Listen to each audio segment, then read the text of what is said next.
Hello, ladies and gentlemen, children of all ages, except not children. Children don't listen to this. If you're under 18, turn this shit off now. This is not a good look for you. Welcome, everyone, to episode 38 of Some Random. I am your host, Sriracha Flash, and with me today, the beautiful, the wonderful, the magnificent Morgan, a.k.a. Fog E. Morgan, how's it going today?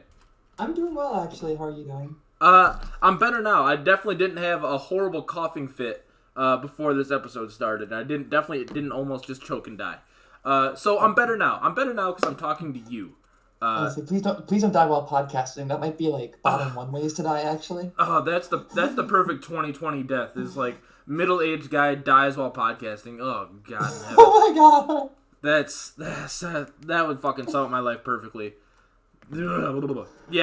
But imagine the views though. Like you'd have the most popular episode ever. So I guess it's the silver lining. Yeah, exactly. Oh my God in heaven. Well, how are you doing today? What brings you here? I brought you here because I hopped in your mention. I was asked to be here. Yeah. That's supposed to be it. Yeah, exactly. I'm the asshole. Oh no, you're not. You're the esteemed host at the moment. Oh, thank you. Yeah, things are going well. I hear that you have a theme going this week.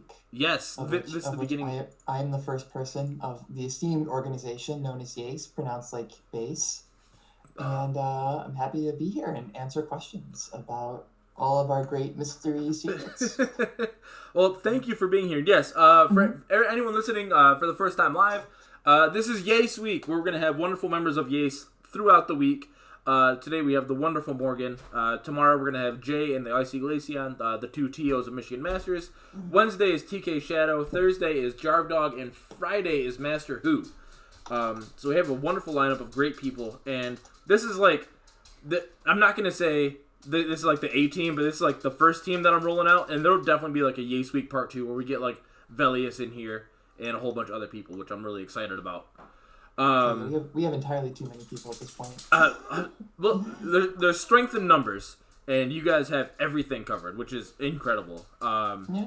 You guys are easily some of the best dressed and funniest people at every event that I've gone to. So you won't hear me say anything negative. Well, anyways, let's get this thing started. Morgan, why don't you tell the people who the hell are you? Alright, who the hell am I? Wow, that's an existential question already. My name is Morgan. I am a 30-year-old trans woman. I have been playing fighting games since, I think like Arcade Edition or AE 2012 dropped in Street Fighter 4. So it's been entirely too long at this point. I like how like that also dates it. Like AE 2012, like, oh wow, it's 2020. It's 8 years have passed. Ugh. I describe myself as a certified boob haver on Twitter, and I am actually a doctor as well. That's like, I guess, my icebreaker fun fact. Yeah, that's a pretty good one. Like, hey, what do you do? Like, oh, I work at this machine shop. What do you do? Oh, I'm a doctor. Ah, fuck. All right, well, you're already smarter than me. Well, I don't know about that. I have very specialized knowledge about, like, one area of content, and I'm basically useless everywhere else. Oh, perfect. Me too. Are Uh, you sure you're not a doctor? well, listen, I'm a doctor of steel. Is what I'll call it. I'm gonna put that on the business cards from now on. Doctor of steel. I should do that because that's really good. Perfect. I'm upset with myself because I asked you like right before the show, like, can I introduce you as certified boob haver? Because I think it's hilarious. And then I dropped the fucking ball and you had to pick it up for me. This is That's what I'm here for. I'm here to pick up the tire. thank you for picking up the slack. My tires were deflated, but you came by with the air pump to get this show on the road. Oh god, I blame Nogarami for all these horrible tire puns that I'm about to put out for Abigail. So you've been competing since AE 2012 in Street Fighter 4, but what got you into fighting games? What started this path? That's actually kind of an interesting point. So I've always been a pretty competitive person, or at least in the sense like I usually have something going on in the background that's like a skill building activity. So in like middle school and grade school, I was very into band and very into music. And then in undergrad, when I started taking I'm a doctor of psychology specifically. So I started taking psychology courses. I got really, really into that and being a research assistant and everything. And then when I finished undergrad, I had all these honors and whatnot. And then um, people that are of my age, in and around 30, probably remember there was an economic collapse that happened around the time that I finished undergrad. So the job that I had lined up fell through. I also didn't get into grad school. I ended up having to move back in with my parents, and it was a pretty dark time actually for me. But one day I was sitting and watching just like a random stream with some friends of mine in a Steam chat, and it turns out we were watching Street Fighter 4 finals at Evo, or she was top 8 qualifiers. And I tuned in right as Mike Ross qualified for top 8 with that jump back fierce over Dr. Chaos. Oh, okay. And I remember seeing that pop off and him just like in that moment was like the ruler of the universe. And it was like the coolest thing to me. So like I without school and without music and whatnot, I really needed something. And I ended up on the regional matchmaking threads and on SRK. Turns out that Ignite Network in Chicago was hosting stuff, and so I cashed some saving bonds. I bought a TE2 that I have to this day because those things are indestructible. And that was kind of it. I just sort of needed something to do.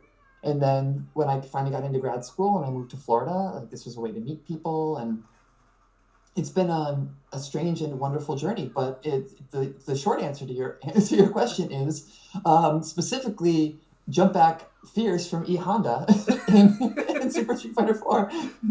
I'm so happy that move, which is powerful and all knowing. I think anyone that's ever played a Street Fighter ever with Honda in it has like been hit by that move and killed by that move. So I'm very happy that like that is the one that got you into like, hey, I'm gonna go start this weird journey down fighting games, because the fucking wall that Honda puts up and ended someone's life. It was too like I actually like almost rewatched that match yearly. Really? It's just like seeing like it's a moment like for me obviously I have that significance, but you see like Mike qualifying for top 8 and it's like it's his reaction that really gets me more. It's like it's the triumph, it's the room full of people, it's him like popping up and he runs into the crowd and you see like Gutex grab him and start shaking him and be like, Mike, you did it. And like it's great. I highly suggest anybody that hasn't watched that match, Mike Ross versus Dr. Chaos, watch it. Yeah, absolutely. It's an awesome match. All right, so this is not in our script of questions, but I have to ask. So for me, there are a handful of matches that I go back and watch, probably every couple months or like at least probably once a year. What is your like? Do you have like a top 3 of matches that you go back and watch besides Dr. Chaos and Mike Ross? Dr. Chaos and Mike Ross. Let's see, greatest hits. Galileo and Dogura, BlazBlue, I think it was Chrono Phantasma finals at Evo, the one where they were playing for $30,000, which was like an otherworldly amount of money for me because I'm sitting there with my friend and streamer, and well, not streamer, he wasn't Hollywood yet, but BG Callisto, and we're watching this like first thing in the morning in Vegas. And he leans over to me, he's like, you ever think about how they're just money matching for like playing first to 3 for $15,000 right now? And like I started getting nervous in the crowd. Palms started sweating like, oh shit. I think It's like when you put it that way, yeah, that's freaky. yeah. I think Rockdan on the last episode right before you, that was his one of his favorite stories from Evo was Dogra playing that match. So I've actually just heard this story very recently, but that's an awesome match that I actually went and watched. An experience. Yeah, I actually just went and watched that after the last episode, so it's fresh in my mind. It's very funny that you bring that up. And Reynald's run when he won KOF 13, because like the whole imagery of he's going down, and this is just what I read afterwards, because he was playing a different team, and he goes down 2, he's on loser side of grand finals, he switches because I guess either a sponsor or somebody told him like, no, you got to play these characters, like this is like the tech, and then somewhere he decides like, if I'm gonna lose right here, I'm gonna lose playing my characters my way. And then he goes on to steamroll the rest of grand finals, and then he's waving an American flag and wearing like the American shades on stage, like the most ham way. Just like, oh, it's good. It's good stuff. Oh, that's awesome. That's an awesome story. I actually didn't know that one, so this is news to me. That's awesome. I think mine are like some of mine are more recent ones. But like when I think it was Red Blade versus Goichi and Eunice last year. Where Red Blade stormed through Goichi, and like I think it was like 3 perfects in a row, or maybe 4, and that was awesome. I've actually gone back and watched that like probably 4 or 5 times since, because the whole match is like 4 minutes long. It's awesome. And don't get hit by mids. Isn't that the meme with Wagner? Yeah, exactly. Don't get hit by mids. Block the mids. Block the mids. Block the mids. Just block, bro. Block, bro. It's easy. That one, like Tokido versus Punk in Grand Finals, Street Fighter 5. Oh, that's very good. Yeah, that one's super solid. You know what? I'm not even gonna bring up the one I was gonna bring up. I was gonna say until recently I used to watch this one, but fuck that guy, so I'm not gonna bring that one up. Let's not do that. Yeah, but yeah, no, like I can't. All right, so I'm gonna need the link to the KOF 13 one. Is it? You said Reynald? Sure. Yeah, it's grand finals from I think it was last year. Is there a few places? Okay, I'll send it to you on Discord afterwards. Yeah, I was gonna say you don't have to send it now, but that's definitely one. I don't think we're gonna watch it now. As much as that would be fun. Yeah. All right, guys, this is a podcast break. We're just gonna watch this entire grand finals right now, and we'll be right back in like 30 minutes.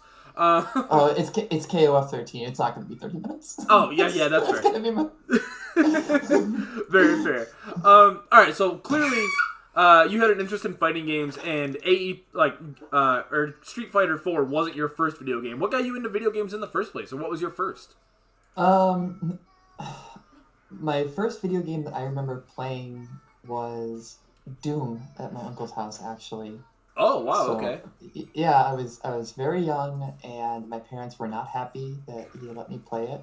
But like, I was playing with my cousin, and so like he would be playing like on the keyboard, and he'd be moving, and I would shoot, and we would switch, and that was like the first like real game I remember playing. So like that's always stuck with me. So even like when the Doom 2016 came out, and like the intro to At Hell's Gates comes in, the oh yeah, and like that like comes in the soundtrack, I'm just like I get chills. I'm like I love that franchise so much. Like it's absolute corniness, but like oh, it's so good. Oh, it's 100% corny, and I love every bit of it. When Doom 2016 came out, I lost my fucking mind for like 2 weeks playing that game. I was just fist bump the little guy. That was exactly what I was gonna bring up. He got like the little Doom figure, and he turns the hand and like fist bumps it. Oh my God in heaven! Or like the way that game like doesn't give you a tutorial. It's just like you're in danger, figure it out, shithead.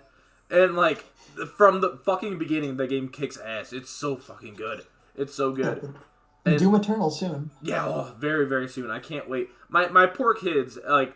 E1M1, the At Hell's Gates theme song comes on, and like it comes on because I fucking play it. It's not like we just hear it randomly.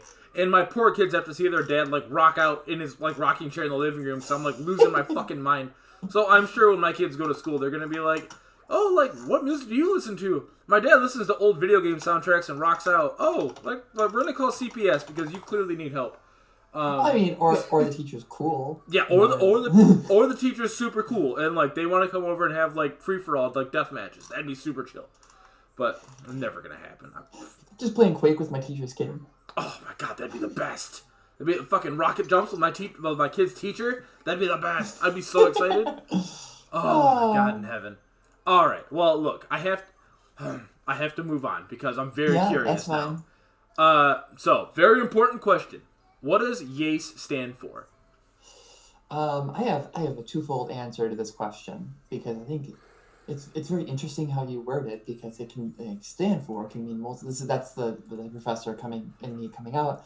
Let's see. Initially, the deep lore is that it stood for y'all ain't shit anyway, and eventually though we all kind of I think got a little bit older and decided that we wanted to be a little bit more wholesome. So I've actually personally in my perspective, I'm a fan of you are super excellent and just like putting out good vibes into the universe and all that. I'm also a fan of yacht and sailboat enthusiasts. Um, Yacht and I believe Sailboat the Enthusiast might be one of my favorite ones. Like that I'm one's a big fan super of the good. nautical dimensions of our brand. I feel like when you tell someone like you are super excellent, you have to hand them a gold star. Like there has to be just like a roll of gold stars that someone like yeah, like you're super excellent. Oh, Yace ones that have like, all right, hear me out. Now I'm not a brand manager, but imagine this: you got the 5-pointed star. It's like a gold star, and at the top, I don't know, there's like some symbol, and then in each little corner of the star is like a YASE. Fucking slap that shit down. Oh my God in heaven. All right, I'm gonna make it. I'll draw it up. I'm taking notes. But I think beyond that, the reason I like the y'all you are super excellent is because I think more broadly, like what does they stand for in terms of like values and energies? It's mostly I think in the words of our Swagger CEO David XCR, it's to put out good vibes and to just like be wholesome people and try to create spaces where we can for people to feel good and feel welcome and all that. I mean, I've definitely so I mentioned before, like I'm trans, and I actually came out to Yace in our group chat before I came out to my own family because I knew my family wasn't going to be supportive, and I was hoping that my friends there would be. So as someone who has both benefited from that, I'd like to spread that wherever possible. Yeah, absolutely.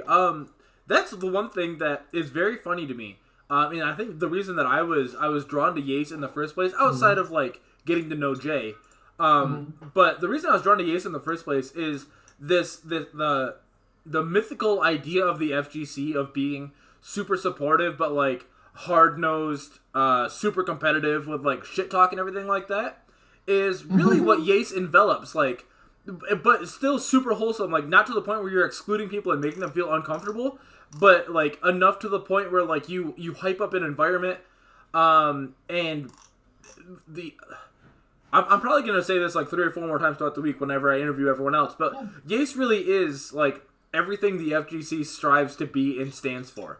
Mm-hmm. The idea of the FGC is really what Yace is. I have very fond memories of last year at Michigan Masters not wearing headphones or like earbuds or anything like that during my matches Mm-hmm. because whenever I was on stream, I would have people like Jay just fucking yelling shit from the crowd, and like hearing him hype me up got me fucking super psyched. And like Jay freaking out and losing his shit during the Unist 10v10 was awesome. Like every time that I see like TK or anyone else playing a game, there are like 10 to 15 Yace members just losing their fucking minds. And it is the best. It is everything I want from an environment is what you guys do. I love it. I've so I think it was 2 years ago. This is a Jay yelling story. If I can go on the tangent because it's very Absolutely. I think it hits it checks all the boxes we're going on here. So I show up the morning of the Frosty Faustings. Jay and I are entered representing Yace in the Xrd 2v2. So I show up. I find Jay in the hotel, and I'm like, Jay, how you? He's like, he's already well into drinking because like that's just Jay. He's vibing quite hard. So our first round opponents are Fu and Kizuke, and I don't know how much you know about like anime and particularly Guilty Gear, but they're very good. Yeah, I know a Like lot about like Kizuke. Me and Kizuke have had not run-ins, but like we've talked. He has been on my friend Brett Bayonne's show, Super Couch Fighters, a lot. So I got to mhm. know him a lot through there. Him playing with Octopimp. So I have an intimate relationship with Kizuke to the point where I know him very well. So we have to play them, and it's Waseda style. So I beat Fu. Jay loses to Kizzy, so now I have to play against Kizzy, and I can like almost like can't even hear. Ordinarily, like, I'm kind of an anxious person, particularly when I play on stream. But Jay just like pounding on the stage and screaming. It was like the hardest power up, and so I ended up beating both Kizzy and Fu, and like probably was one of the biggest, like probably the biggest upset in round one of that tournament. And I may have been pushing buttons, but it was Jay who was pushing me. So That's awesome. I have yet to hear this. That's fucking incredible. Holy shit. It's great because like if you ever dig out the VOD for it, it's really funny because like I get the winning hit on Kizzy, and I get Elfeld's gunshots, and I go to cancel into super to get a burst safe kill, and I just don't do the super because I was so in my head. I'm like, did I just win? And then I won anyway, and I was like, oh, I did win. But it was like a moment, like it was funny. Oh my god, no, that's awesome. I will definitely be digging out the VODs for that. Don't you worry. That's funny. I have a lot to add to my watch list. I might not do the online local. I might just spend all night watching VODs of my friends in fucking old Evo matches now. God damn. Oh, that's fun. No, but Jay, because I have the most experience with Jay, but Jay and Yace all together, I think you guys do an excellent job. So please continue doing what you guys do. I guess I should ask, how did you get involved with Yace in the first place? Oh god, what is that deep lore? I think it was so Jay and I had a mutual internet friend. So I kind of met him, a group of friends that I used to play Team Fortress 2 with. That's somehow he knew. So I met Jay, and I started kind of connecting with. At the time, before Yace was like sort of a more serious thing, it was mostly just Jarv and David and Vince and Jay. So coming up into the last UFGT, Jay and I had to play first round, and the winner would play Mike Ross, or so we thought. So we talked so much shit to each other for the leading up to that event, and then we played. I won because I'm great, and and then we found out that the bracket had been shuffled and Mike Ross was on the other side of the bracket. But by leading up to it and meeting in the heart of battle, we became really good friends. And then the next year, I made top 64 in Street Fighter 4, and the original 4 members were like, we should get somebody in here with talent, and that's how I became the first or the 5th inductee into the base of Yace. Oh wow, okay. So there's some real Ryu and Ken shit, by the way. Like through battle tests our bonds and makes us stronger, and then friendship blooms. And then eventually we end up just like staying up way too late in Jay's basement. And I'm visiting him in Michigan, convincing ourselves we're good at Battle Fantasia. Oh, Battle Fantasia is so much fun, though. God. We played a lot of Freed Mirrors. Oh, man. Oh, Battle Fantasia. All right. So, Battle Fantasia has some of my favorite character designs ever. And I don't know what it is, but it's like that old school, or like semi-old school fairy like tale folk style. Oh, I love it so much. Oh my God in heaven. Oh, go ahead. Well, I guess we'll probably come to it later, but it's like one of the reasons I'm so excited for Granblue Fantasy is that it kind of borrows a little bit of that aesthetic. Yeah, but even also in gameplay is kind of similar. Yeah, I mean we can talk about it now. I'm very excited for Granblue. Now I have no history with like getting into anime fighters like really hardcore, but Granblue has me super excited. I think just because the character designs in that game look really unique, so I'm very pumped about it. Oh, I love them. I've been a long-time player of the mobile game too, so I'm deep in the Granblue lore. Okay. All right. So, what should I know going into Granblue? What should I expect? How do you mean? Like in terms of gameplay or in terms of like lore? Let's start with lore. I think lore is the important one. Lore. Surprisingly, a lot of the characters in that cast and that starting roster are gay. So Perfect. That's like one of the things that's there. Granblue's fun because like it really juggles a lot of the fantasy stuff where it ends up being like fun and goofy but can also hold being kind of serious. So like in the background of that the beach stage they showed, there's like the giant fish, the bonito, being roasted, which has been like a meme in the community for ages. Okay. It's part of an event in the mobile game. So like I'm sure the game will have a bunch of stuff in like the story mode and whatnot, but I think it might be just speaking personally and how much I do like these characters and I like this game, I like this setting, that it's like depending on how much story mode stuff there is, just be prepared that like that might be surprisingly like I guess surprisingly good. Okay. I'm down for surprisingly good. Yeah. I think as I've gotten older, and the reason that I gravitate towards characters like Abigail, and Astaroth and stuff like that, besides being big body grapplers, is that they're not super serious with the story. Like they have semi-serious backgrounds, but they're kind of goofy. And so yeah, you should play Vasagara. That's what I've been hearing. Yeah. The other day, I think Yango, my good friend Yango, out of the North Dakota scene, was like, "You would like Vasagara."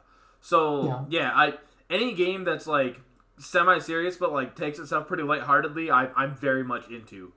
Vasagara is definitely that boy, and he also has like it looks like he has like Abigail walk, Yes. kind of like, and he's got like Abigail-ish normals and Abigail-ish mechanics, but also even in the story, it's like he's like a scary, edgy looking dude, but he's actually like a super chill, basically grandpa kind of character. He's great. I'm so fucking in right now. I can't wait. Yeah. I'm so very excited all of a sudden. Yeah.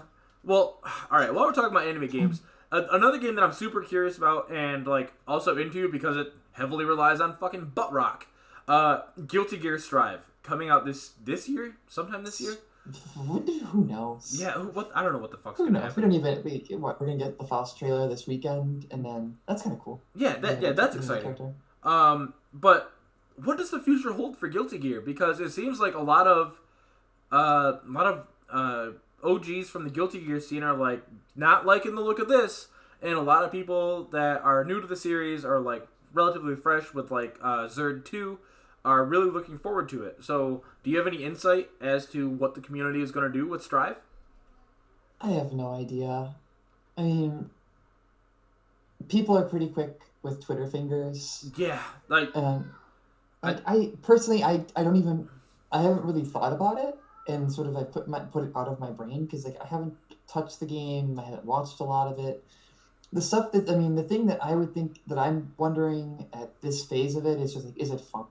Does it seem like the big ideas that are present in build are something that I want to play? And it seems like that's the case right now. But I expect that things will get polished and things will change around. And we only have what Chip, Pot, Soul, Kai, May. I don't even think I'm forgetting Axel. Yeah. So there's 6 characters of however big the launch roster is going to be. So it's just that it's hard to tell because it's one of those things like.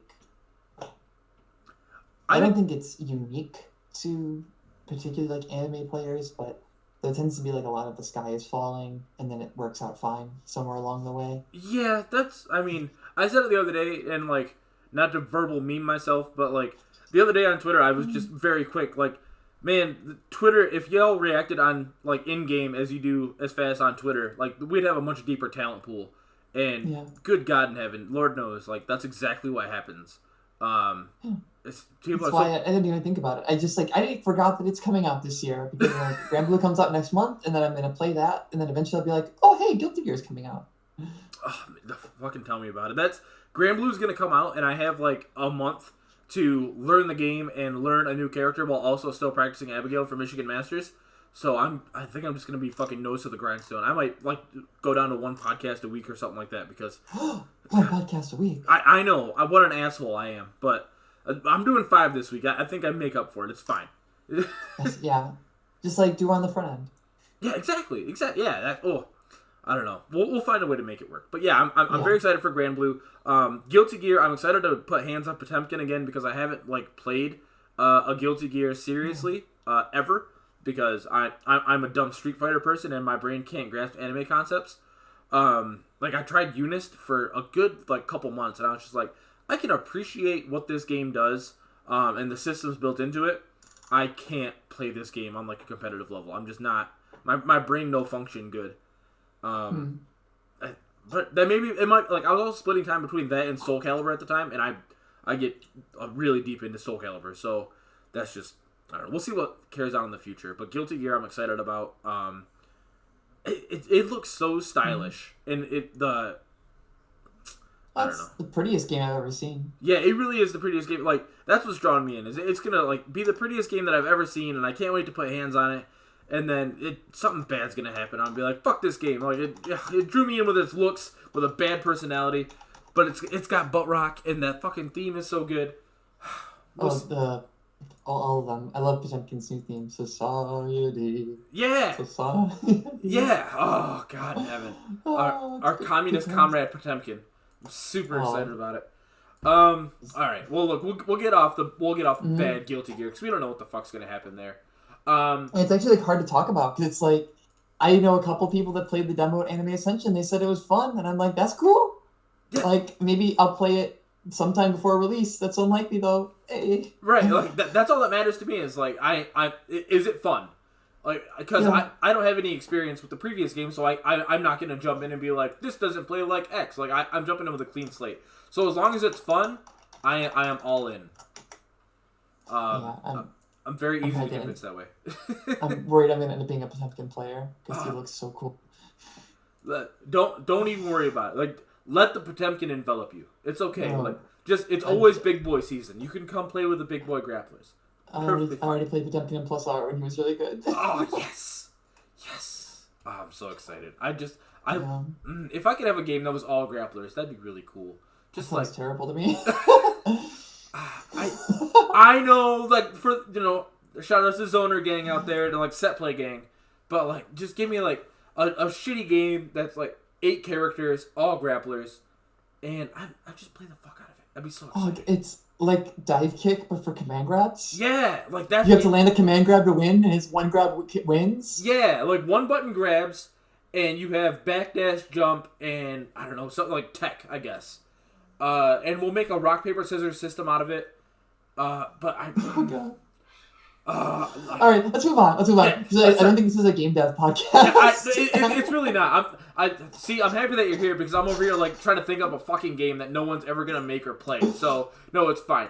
On the topic of me being sounding like an idiot, I have to ask. You are pretty deeply involved in the cosplay scene. I think every year I've seen you at Michigan Masters. Oh, I'm not. All right.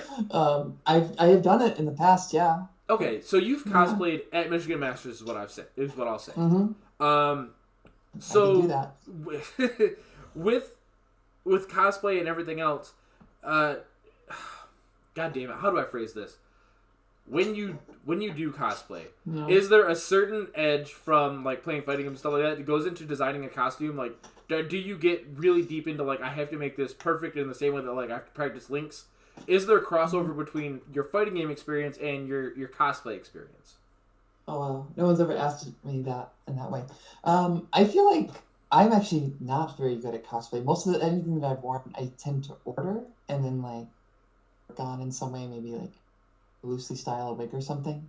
I think when it comes to like deciding what I want to wear, there's more of an element that I think pulls more from my queer identity. That's more about picking characters that speak to some part of femininity that I want to explore in some way.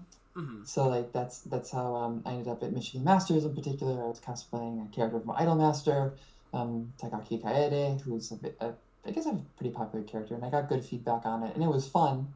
I had some feelings when I saw myself in the photos where I was like, oh crap, that didn't look the way I thought it worked in my head, but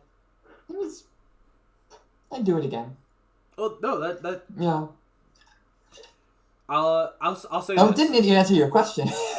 But no, look, you answered enough for me. We're not very strict around here with the answers. I can ask you a question and be like, well, here's what I think about peanut butter and jelly. Honestly, I'll be like, yeah, fuck it, whatever, however you feel. Well, that's a whole deal.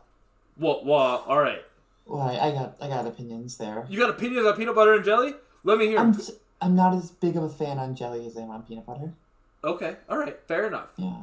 Because sometimes I just don't have jelly. See, Dart, do you ever substitute bananas in for the jelly? So you got like peanut butter and bananas? I mean that's the move. That's the secret tag. Okay, cause like that's the shit right there. So many people are like, oh, peanut butter and banana. Which I always thought was like everyone loves peanut butter and bananas. Fucking Elvis ate peanut butter and bananas, and like so many people that are like peanut butter and bananas, get that shit out of my face. And that breaks my heart because that's a godlike combination. I'm missing out. But not everyone has the wisdom and taste to play Abigail. And not everyone has the wisdom and taste to have peanut butter and bananas. Ladies and gentlemen, Morgan is by far my favorite person I've ever had on the podcast. I'm just throwing that out there right now. No, the real tech is, have you ever made a fluffernutter? Yes. Oh, okay. In the Midwest, of course I have. All right, well, look, I'm just checking because so many people are like, a fluffernutter. So, for those that don't know, peanut butter and marshmallow fluff on a sandwich is by far the best. Now, here's where we get real Midwest and poor because I grew up dirt fucking poor as a kid. So, for the longest time, now, I'm going to say this on a podcast and I really shouldn't be, but for the longest time when I was a kid, we didn't have marshmallow fluff, but we did have Miracle Whip. So, peanut butter and Miracle Whip was the wave for like a good 3 or 4 years. And I'm not going to lie, I've gone back and eaten it a couple times in my adult life. Still pretty good. I mean, things like that, they become comfort foods. Like, I used to eat just like rice and beans all the time when I was broke in grad school. Oh, man. And not, even now, it's like I'll throw a can of black beans and a cup of rice in my rice cooker, and I totally could like order takeout or something. But like, there's those things become comforting over time. Yeah, it's or, like, weird. Or you have like some kind of connection to it where it's like, yeah, this is like, it brings you maybe like back to a certain memory, a certain place, and like just covering, you know, a pile of beans and rice and hot sauce and being like, yeah, this is great. Oh my god, yeah, I've never thought about it like that until now, but I guess I have a couple of those, because, like, I'll throw, like, some what the fuck, sandwich meat, like ham, in the microwave with, like, American cheese, and microwave for, like, a couple seconds, just, like, the ends of the ham get, like, burnt, and the cheese melts, and, like, put it on a sandwich with, like, mayonnaise or Miracle Whip, and some hot sauce, and I was always just like, yeah, I ate this as a kid, and it's really good, but now that I'm thinking about it, like, takes me back to like just being at my grandma's house and not knowing what to cook for myself, and like, this is just what I have. And god damn it, Morgan, making me get all existential and shit over here thinking about my past life and my ties to it. Good lord. Oh dear. This is where we're going. That's all right. That's all right. Before we get too deep in the mind palace. Yeah, exactly. But yo, marshmallow fluff and peanut butter, y'all gotta try it. And if not that, like, peanut butter and raspberry jam is the fucking wave. Like, that's what y'all need to get on. It's it's so good. It's so good. But I don't want to make it super deep and super existential, but I have to ask, while we're here, while we're already in the pit, I'm sure you've had experiences, for as much as you've traveled and as much as you've been in the community, and as a trans woman, what's something that we can do as a community to provide a more open space for the LGBT community at events? Or I guess in the FGC in general, you know, on Twitter FGC, just everywhere, I guess, locals. So you sent me a list of questions beforehand, and I actually went on a journey with this one, where I thought, like, oh, it's going to be the easiest question, right? Like, I got loads of experience and everything. And then I turned around and I was like, wait, do I actually have an answer to this? Like, and then it turned into, do I even have the ability to speak to this question? Because, like, yeah, I'm trans. I'm pretty open on Twitter. If you look at my likes, please never look at likes. That I'm a trans woman. I'm a lesbian, and like, so I have the intersection of the L and the T, but this is a big question, and I think it extends even beyond, like, especially within the FGC, beyond just the the L, the L, the G, the B, and the T, but also to, you know, racial minorities, to sexual minorities, which were included in the acronym, but also to women. And I can really only speak to my little slice of the pie, and even then, my experience as a trans woman is different than other people's experiences. So I can only really speak from my own experience on this one. Because I also think that I check myself and I'm like, am I being the best that I can be? Mm-hmm.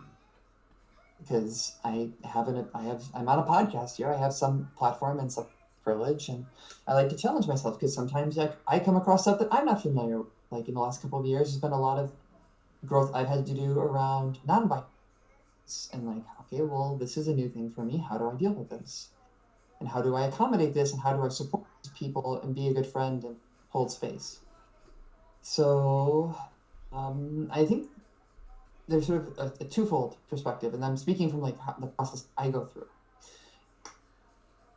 The first is really not taking things for granted, particularly in the FGC. I feel like there's an idea that floats around that the FGC is this very all-encompassing, everybody's welcome, everything's great. But my hot take here is that I think the FGC is diverse, but is not necessarily inclusive. So like you can point and you can say like, oh, there's like a woman over there, she's playing, but is she really included and accommodated, and is her unique experience something that people are really listening to? I think this really comes up with, I mean, there was some ugly stuff in Philadelphia with their Smash community. I mean, everything that has come around infiltration and people really telling on themselves about them having kind of questionable opinions about women and domestic violence. So the first one is like, maybe don't take that as an assumption. Mm-hmm. Challenge yourself and think, what can I be doing better, and try to step away from the assumption that things are already inclusive. And then once you kind of can take that wide angle view of either whether it's the macro lens and like looking at the scene as a whole, or even maybe your local arcade or your local group, start looking at the way people interact. So I mean, I relocated. I came to Maryland and I joined the local Discord for anime games, and local players there use a lot of slurs, and particularly love talking about bundles of sticks and particular Admiral Akbar memes, and it was upsetting to me. And as a new person who came here, I don't really know these people. It's not really my place to correct anybody or be like, hey, you need to stop doing that. Mm-hmm. So it would have been nice to see more checking on that stuff.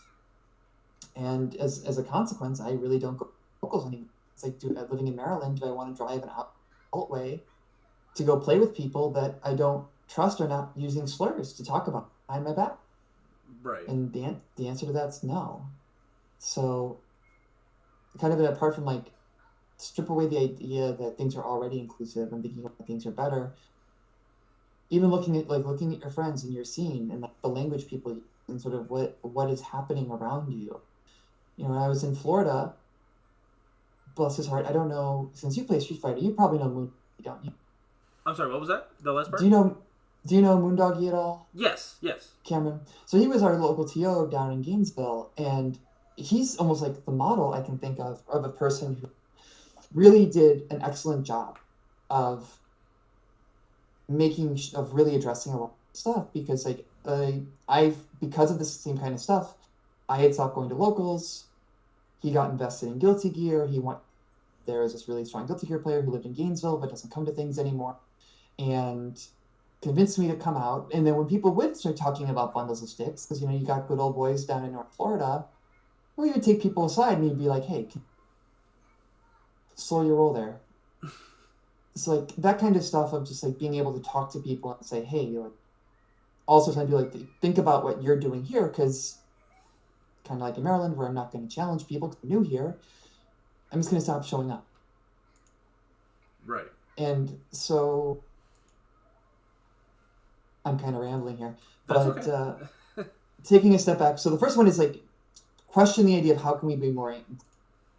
Second is going to be, if there's like a three-step models here, is being willing to advocate for people and like interrogate your use of language and going on around you and see like how can things be better. Because oftentimes the people that,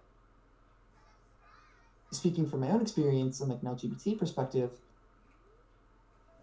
our experience is not normal in this space. And there's a lot of there's sort of a stereotype of being like sort of uppity or, bothering people. So oftentimes there's sort of an informal pressure to just try to go with the flow, but then when the flow is uncomfortable, you kind of start showing up. So apart from all of that, I think kind of the final one or piece that I think people could do, and I think I try to do, is that when you come across something where you're not sure, ask. So one thing that Cameron did as a TO that I thought was great, or Moondoggy, maybe I shouldn't use his actual name, but it's like he would check in with me and he would talk to me. He would actually like got to know me as a person and understand kind of my experience and perspective. And that was also something I really appreciated. So I guess from all that word vomit, what can people do? And something that I even try to do as an LGBT for other LGBT people is really think about how things can be better instead of accepting that they're good enough. Trying to be actively looking for that kind of stuff. And when you have an opportunity to bring something up or to address something, you don't just let things slide. Because speaking from someone who has been in that kind of situation, the one person who's using slurs, that's kind of whatever. But when the rest of the people in the community see that and don't say anything, it sends the impression that it's like my comfort and not challenging this is more important than you being able to be here comfortably. If that makes sense. That it's like it's maybe upsetting to you, but you being upset is less important than my desire to not feel cages. Yeah. No, that makes perfect sense. Mm-hmm. And also just listening to people. Like, yeah, I can only ever speak from my little slice of the pie there. So both as a lesbian, as a trans woman, as even just as a person, my experience is unique, and so what people are going through, what they need, is always going to vary from person to person and space to space. Yeah, and that's very important to, like you said, it's very important to recognize that everyone does have their own experiences and stuff like that, so you can't speak for everyone, but you do a very good job of explaining what I think people should do, and laying out that blueprint of your, what I'm going to call the Organization 13 3-step program to making your scene better. But you laid it out very well, and we've talked about this on the show before, but they're like with Moondoggy, and props to him for like taking it upon himself to make the space more inclusive and to keep people in check. Is everything okay? I dropped my wine bottle. Oh, okay. Oh, perfect. Which is really a water. It's really a water bottle, but yeah, not the wine bottle. Yeah. That's very important. You better keep that alcohol safe. It's just water, I swear. Oh, okay. Fair. Yeah. Just water on the show, you guys. But yeah, recycling. Yeah. A very important thing that comes with being a leader in the scene is making sure that your scene is inclusive, and even if it's not like people, if you can't make people go out of their way to make people inclusive, but you can make sure that people aren't exclusive. You can make sure that your scene doesn't necessarily have to be like, yeah, sure, come on in, but make sure that your scene isn't like, we're trying our best to make sure it's only us good old boys around here and no one else. And that also comes with being a prominent player in the scene. You might not want like the attention and everything given to you, but the moment that you start breaking a couple thousand followers on Twitter and your streams are hitting consistent like 100+ viewers and stuff like that, and it might be just because you placed well at EVO or you've done consistent well at tournaments, you have a responsibility placed on you, whether you want it or not. You have a responsibility placed upon you to make sure that the choices you make are positive for the scene and don't negatively reflect on not just yourself, but the people around you. Because the things that you do, because you are in a position of power, again, whether you like it or not, you played yourself to be there. The position of power that you have, the power that you have over people who look up to you, or people like to watch you stream, like to watch you perform, the things that you do and say hold sway over those people. So the moment that you don't keep other people in check, and they go, well, for example, let's just say top player X, whatever. That player doesn't do whatever for his scene, and they obviously don't have a problem with these people using that language, so fuck it, I can too. That is what happens, and it does trickle down from the people up top. And when those people don't keep other people in check, and when those people don't make sure that the spaces around them are inclusive, or at the very least not exclusive, we get situations like we have now, like you said with the Philadelphia Smash scene, like the Admiral Akbar memes, which I didn't realize this was still 2009. The helicopter jokes will never stop. I've just kind of resigned myself to that. That's the fucking worst one, is the helicopter. Like, Jesus Christ in heaven. It was never funny. It was actually never funny. Yeah. God damn. But like you have a responsibility to make sure that people are taken care of in your scene. Whether or not you know those people or care about those people, you have a responsibility. And I think that's a big deal that people can and should work towards. One thing I would want to, not exactly push back on, but I don't know if responsibility is the right word. I think opportunity. Oh, yeah, that's a much better way of putting it. You have the opportunity to make things better and to lead by example. And you also can make things worse. And sometimes even if you're not realizing it. Because like you said, if people are doing whatever, and you see someone using slurs, and you kind of sit there and you're like, Russell Cages, these are my friends, this. It's not unheard of to do kind of what Moondoggy did, like take somebody aside and just say like, hey, like, come on. Because what's going to happen generally is like if the environment is not great, people like me leave. Right. So it's like you're going to have people just stop showing up because it's real.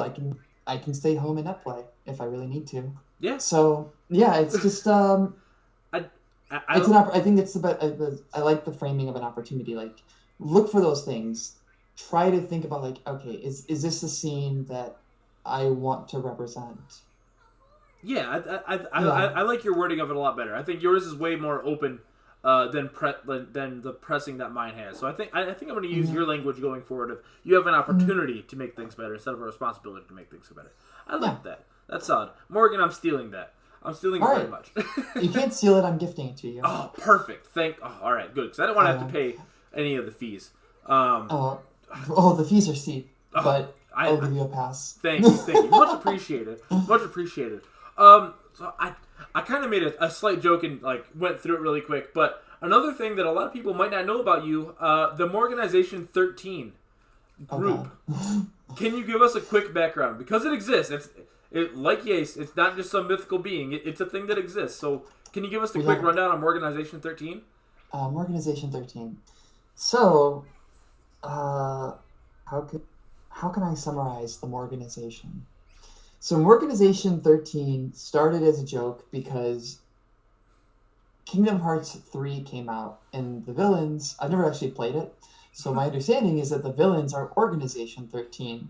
And an Ohio Guilty Gear player named Drifter Dane was like, just said Morganization 13. And I was like, wow, that's actually really funny. And I started thinking about it.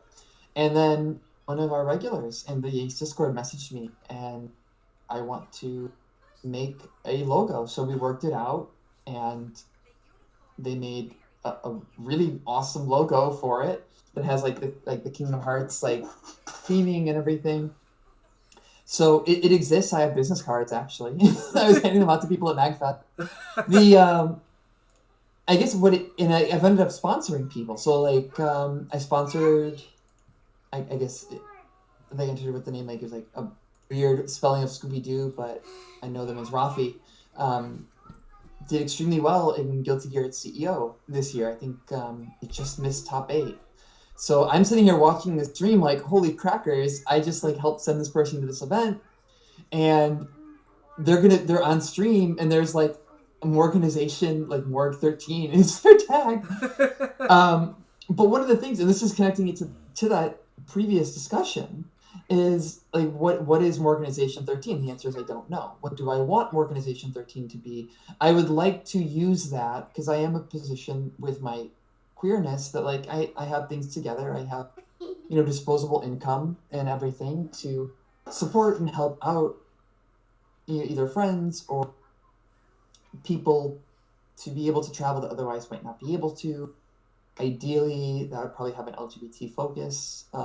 Hey, if for somebody that's like, if one of my friends is like, it's $200 is the difference between me going to this event and not. It's like, well, that's the more organization can slide in. So it's one of those things where like it started as a joke Mm-hmm. and is now in the phase of kind of becoming not a joke, much like Yace did, where it was a joke that between people that met on a guitar collector forum, and then I got into the mix, and then we kind of jokingly made merchandise, and then people started buying it. And we were like, okay, what do we do now? People are buying shirts with our faces on them. Oh my gosh! For anyone that's watching the VOD, the emote that Morgan has just put up, the M with the 3 like Roman numeral eyes underneath it is the Morganization 13 logo, which is excellent. I think I might need to buy a shirt in the future. I think that has to be added to my wardrobe. We'll see. That's been like kicked around in the back of my head for a while to be like a sticker drive, or like a shirt drive or something. With probably to like, I don't know what I would do with that money. Probably like do a donation to like the Trevor Project or something. Well, what you do is you do the sticker fund or the shirt fund or both. You know, people love both. People love stickers. People lose their shit for stickers. Do both. Raise money. Fund a player. Fund someone to go somewhere. And like then I have to make choices, and that's hard. I'd almost rather just like, this money's going to like, I don't know, Trans Lifeline or something. Oh yeah, that's fair. Yeah, we'll figure it out. Just like workshopping ideas here. Yeah, exactly. Yeah, we're just throwing shit against the wall, see what sticks. But no, that's awesome. I had heard a little bit about Morganization 13. I've seen you tweet about it, so I was curious and I had to know. And I know you explained a little bit when you were on the Our Street Fighter podcast. But some people that might listen to this might not listen to that, so it's always good to get cross pollination between those things. Let people know what's going on. Expand the brand. Yeah, gotta expand the brand. Gotta keep the brand alive and strong. Oh my God in heaven! I had a question that was like lined up as you were talking about that, and then it fleeted my fucking brain. My stupid lizard brain just let it go. But look, all right. So I'll bring it around this way. So you've been to events, you've traveled, you've gone to Frosty Faustings. I've seen you at Michigan Masters. Is there a specific FGC event that you haven't been able to travel to yet that you'd like to go to? I would love to travel internationally. I've never actually left the country, so I've really been looking at. I would love to go to like a KVO or an EVO Japan. Brussels Challenge has been on my brain. A couple of my friends went there for Guilty Gear last year with the Art Tour, and they just had a blast being in Brussels, and that sounded awesome. And there's also UMAD in Montreal, which seems like it would be fun. Mostly, I saw a lot of really great food pictures from people last year, and like I mostly traveled at this point. And what else would be up there? What's the other Canadian event I think looks really cool that I'd love to go to? Toryuken. I think it's in Toronto. Oh, yeah. Toryuken would be a great one. I've been really curious about international travel as well, so that's why I'm really happy that you're saying it and like shooting these out, because I'm like, hey, I want to go to those too. Like, all right, now I can write these down. Like, oh my God. Yeah, I would love to. So, like, another fun fact about me is I'm a Canadian citizen. My mom was born in Saskatchewan, so I was born in Chicago, but I guess it worked. You inherit Canadian citizenship if your parents were born there. Oh. So I'm in the process of applying and like getting all the documents right now. But I mean, I would love to go and visit the country I am a citizen of, that I have actually never been to. Wow, that's super cool. I had seen you like making some jokes about it, but I didn't realize that you were actually Canadian. Yeah, I'm actually the most secret Canadian in the Guilty Gear community. You Canucks, just like you keep it secret. I swear to God. Yeah, DreamHack Montreal would be another really cool one. Yeah. Or even just to go to Montreal, but it would be cool to like, take a day in front of or at the end of the event, like stay an extra day, go a day early, and tour Toronto, tour Montreal, tour Vancouver, Brussels, or wherever in Japan or what have you, and just like make a trip out of it where just like some portion of it is the event, but it's not the main focus. Right. Yeah, so I guess that's where I'm at in terms of events, is like destination tournaments, I guess. Yeah, for sure. Well, they announced that like the Capcom Pro Tour like finals will be in France this year, in Paris, France. And that sounds amazing. Yeah, my stupid ass was like, "Oh, France! Like that can't be too expensive." And like I'd be the first time traveling internationally. And then I started looking at prices, and I was like, maybe Canada. Like, France might be just out of the question. You got a year to figure it out. I mean, I hear France could be an amazing trip. Sounds so wonderful. Oh my god! Finally, I can visit the Parisian sewer system that I spent 300 pages reading about in Les Miserables. Oh my god! Yeah, that would be awesome. All right. So the catacombs are in the Vatican, right? The ones are like, is that in France? Is that what I'm thinking of? The catacombs. The Vatican is in Rome.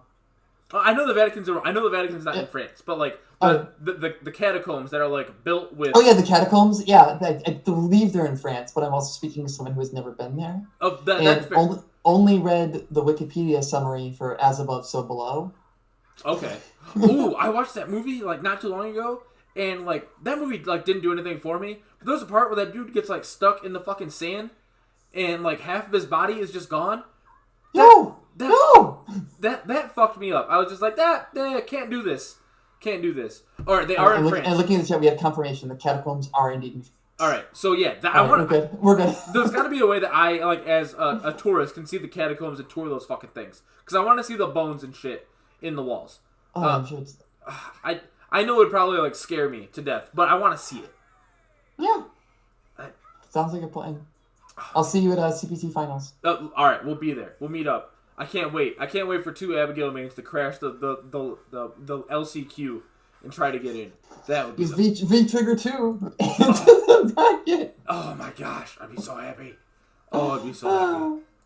Oh my god in heaven. All right. So we kind of touched on some of these a little bit earlier, but I have to know. And I'll ask you this question. I'll actually throw it out to the chat. So while I'm asking Morgan these last questions, if you guys from the chat have any questions that you would like to ask Morgan, feel free to throw them up. We might not be able to hit all of them. And don't be an asshole with your questions, please. I feel like I have to throw this out all over the place. But like, if you have any questions for Morgan, feel free to throw them out right now while I ask her these last questions. So, Morgan, do you have a favorite story that's come out of the FGC, whether it be personal or watching anything else happen? My favorite contemporary story, right? Actually, it was a little bit touched upon earlier with sort of like fighting games and people's attitudes towards women and stuff. So King Hippo has been doing some really exceptional around really keeping up with in translations and consolidating information about infiltration and we'll call it his domestic violence conviction. Mm-hmm. And the story portion of it that I really love is for all the crap that they have gotten, the people that have seen that and been receptive and even changed their minds, and being able to see that is kind of my favorite story moment, because I do think that there are some very deep-rooted cultural issues in the FGC around women's places and the role of women, and to see people go from being defensive to introspective to actually coming out with a real, like, a change of perspective. That's my favorite thing at the moment. Okay. Well, yeah. Again, commend King Hippo for doing the work, because he's definitely put in time, and I appreciate the fuck out of what he's done. I don't appreciate the Street Fighter bashing so much, King Hippo, but I appreciate the actual serious work that you've done. I'm super happy that he's done it. I know he went on, like you, went on the Our Street Fighter podcast, and you all right? All right, cool. Great parenting. Yeah, well, this sometimes how you gotta do it. Do you know how many times I've given her like the "you good" and she's like, "I'm fine." I'm like, "All right, cool." No, it's good. You know, I wasn't being facetious. That actually is that is good parenting. So you good? You good? Yeah. She just slipped and fell. She's all right. But no, yeah. Shout out to King Hippo for the work that he's done, and it's been really serious. And for the thing that makes me crazy is when people go through this intense work that he's done, and really lays out everything very well, for them to just go, well, it's just because you hate infiltration. Like, motherfucker, if he had never put hands on his wife, we wouldn't be having this conversation. Like, the shit doesn't just spew up out of nowhere. Like, he fucking did it, and that's why we're doing this. So seeing, the little progress there and like individual people changing their perspective and all that, it does give me hope for a future. Yeah, it really does. So yeah, that's my real story there. Nope. Beyond that, the future story is that I'm gonna make Evo top 8 in Grand Blue Fantasy, and maybe I'll cosplay whatever character I end up playing. that will be my favorite story when we repeat this podcast next year for the first anniversary of Yace Week. Well, listen, Yace Week will be returning, and if you make top 8 at Evo, I will fly out to Evo and interview you there. With my luck, it's gonna be like I'll end up playing like Vasagara and have to like cosplay Vasagara while I'm playing. That would be the best. Look, if actually would be sick under the helmet. Oh my god, that'd be awesome. But if I'm watching the streams and I see Morgan qualify for top 8 on Saturday, booking a flight that night, I'm gonna fly out there. I'll interview you on the stage. I don't give a shit. I'll make my Ross look calm. Oh my god, Mr. Wizard can kiss my ass. I'm gonna rush the stage, do an interview. I'll be so excited. So our resident dickhead in the chat here, Admiral Nemo.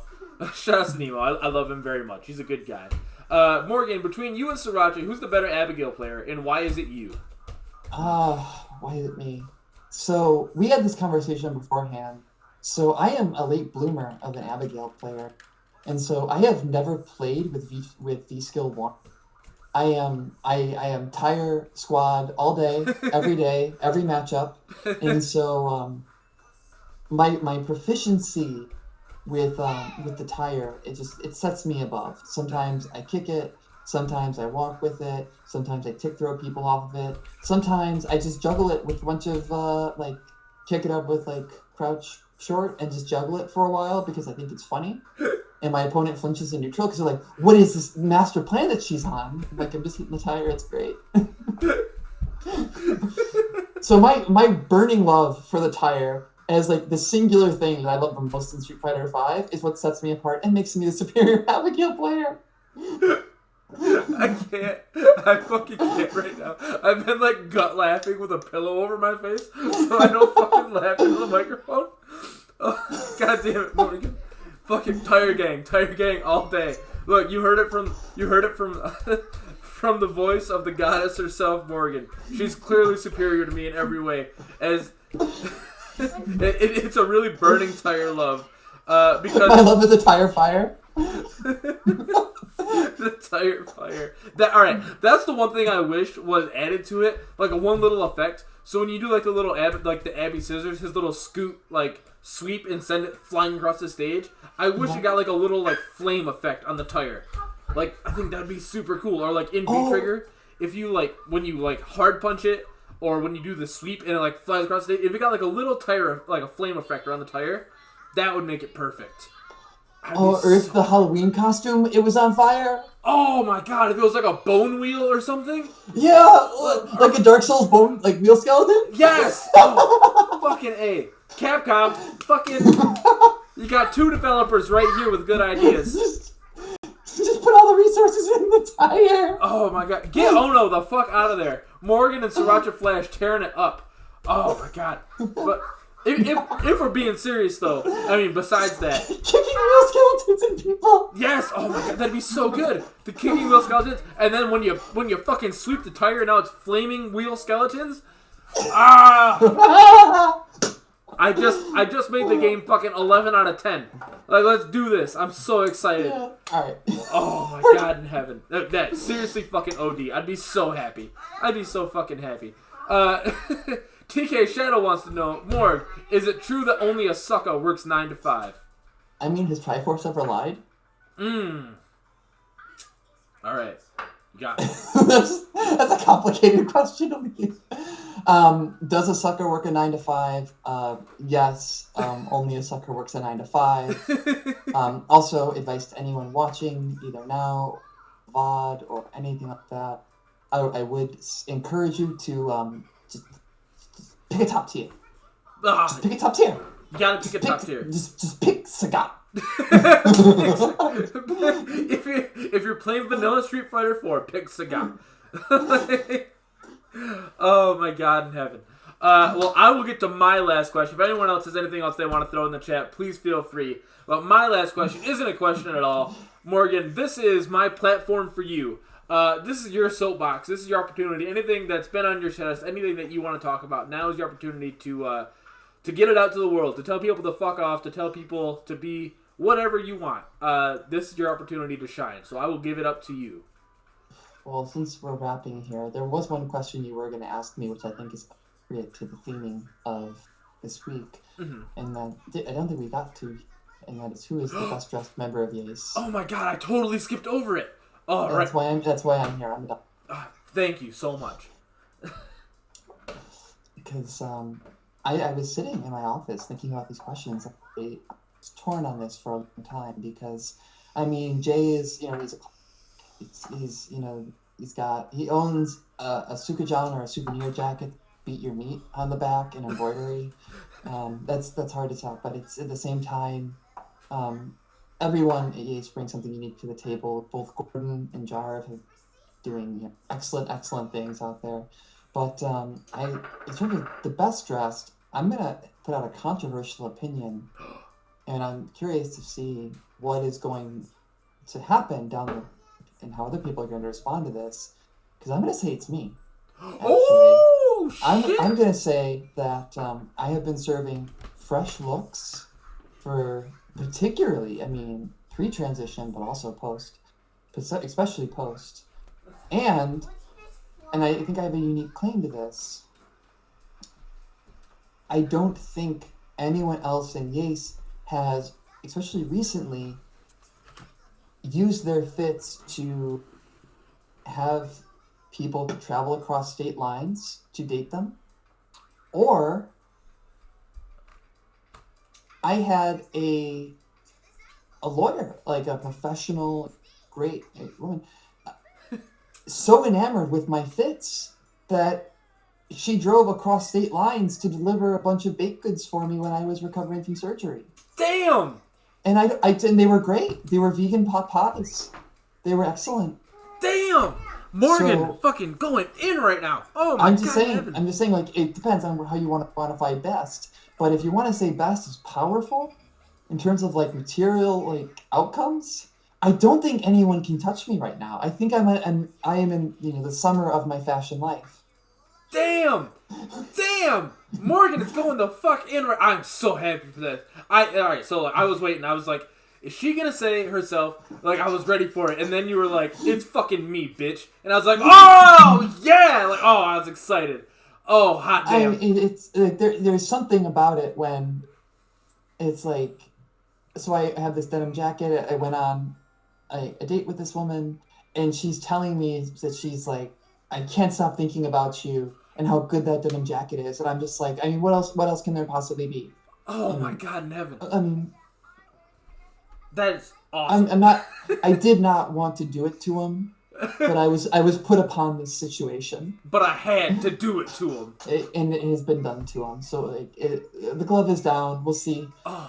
We'll see what happens in the future. Gloves thrown. I can't. Like I said, everyone this week is getting this question. I'm so happy that you brought it around to that. I can't believe I forgot. I can't. But this is probably the question I was most excited to ask everyone. Oh my god! Look, y'all heard it here first. Morgan got a woman to drive across state lines for her fit. Are you fucking kidding me right now? What are y'all gonna do to compete with this shit? What are you gonna do? Fucking show up and show out. God damn. I am a certified boob haver.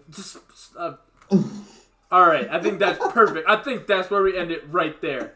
Certified boob haver Morgan, aka Fog_E. You have been an absolute fucking treat. If people want to find you on the internet, where can they find you? Well, my Twitter is plugged there. It's FOG_E, or Fog E, because the actual word foggy was taken when I made my Twitter in 2011. Also, my Twitch is the same. I'm an affiliate. If you want to throw me your Twitch Prime or something, that's cool. It'll probably help me buy a pizza. Hell yeah. That's mostly it. Also, if you... Let's see, where was my tier 1 emote? I believe... Yeah, it's a picture of my dog. So if you do give me your Twitch Prime, you get to emote with a picture of my Greyhound Hazel, and she's really great.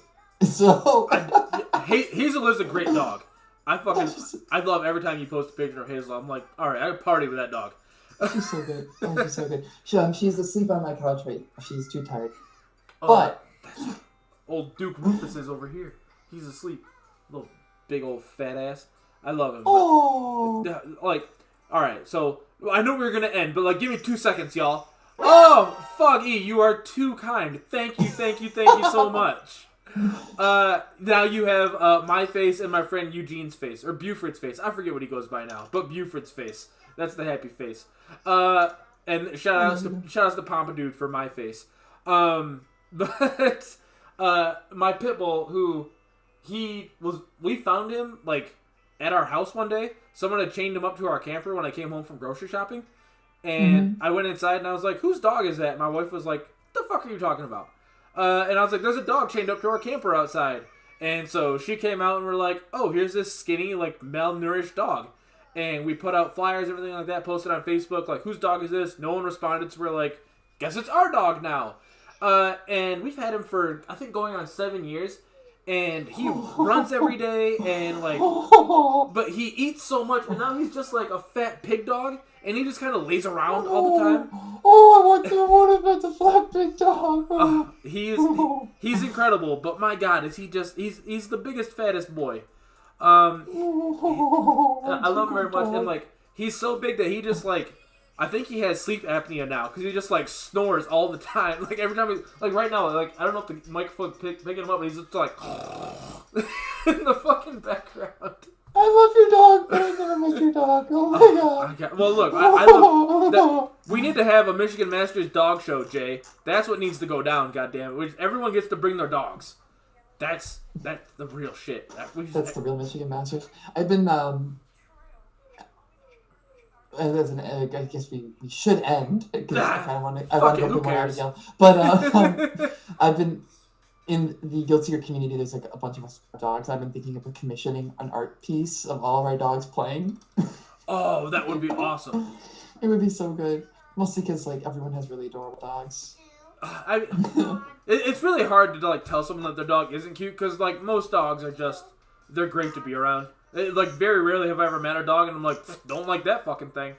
Unless they're just like an asshole dog, which it happens. But like again, very rarely does it ever happen. But yeah, dogs are great.